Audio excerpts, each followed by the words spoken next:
Assalamu alaikum wa rahmatullahi wa barakatuhu. ‘Yan musulmai, kamar yadda muka sanar, wannan shafi mai suna Auladun Swahili da su kafofi a Facebook, YouTube da TikTok, kuma wanda ke ƙarƙashin Madrasatu Abi Huraira Karo Abuja, ta buɗe majmu'a wato WhatsApp group da za a riƙa gabatar da karatun zaure ga ma'abota neman ilimi.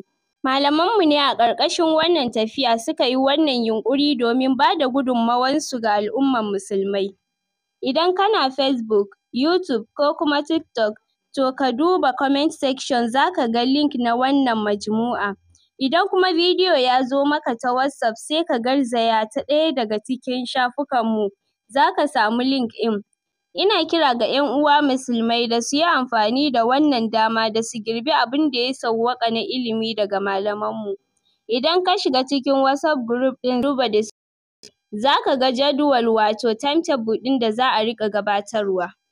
Akwai littattafai da za a fara da su kamar Umdatul Ahkam, littattafan Larabci, Nahawu da sauransu.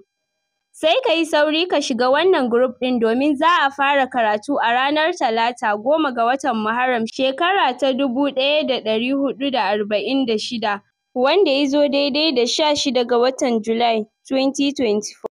‘Yan uwa sai mun haɗu da ku a can.